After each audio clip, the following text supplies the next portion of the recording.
নমস্কার বন্ধুরা, তো আজ চলে আসলাম পেঁপে আলু চিংড়ি মাছের একটা রেসিপি নিয়ে। তো তার জন্য এখানে ডুমো ডুমো করে পেঁপে আর আলুটা কেটে নিয়েছি। তো প্রথমে সর্ষের তেলে চিংড়ি মাছটাকে আমি নুন হলুদ মেখে ভেজে নিচ্ছি। তো চিংড়ি মাছটা ভালোভাবে ভেজে নিয়ে এবার তুলে রেখে এবার ওই তেলের মধ্যে গোটা জিরে আর তেজপাতা ফোড়নে দিয়ে দেবো।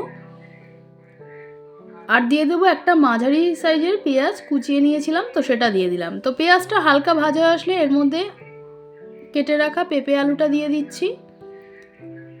একটু ভালোভাবে নেড়ে চেড়ে এর মধ্যে স্বাদ মতো নুন আর হলুদ গুঁড়ো দিয়ে আলু পেঁপেটা ভালো করে ভাজতে থাকছি। পেঁপে আলুটা ভালোভাবে ভাজা আসলে এর মধ্যে আগে থেকে জিরে, আদা, ধনে আর কাঁচা লঙ্কার একটা পেস্ট বানিয়ে রেখেছিলাম, তো সেটা দিয়ে দিলাম। একটা মাঝারি সাইজের টমেটো দিলাম, লাল লঙ্কার গুঁড়ো দিলাম আর দিলাম কাশ্মীরি লঙ্কার গুঁড়ো। আর সামান্য জল দিয়ে মশলাটাকে খুব ভালোভাবে কষাতে থাকছি।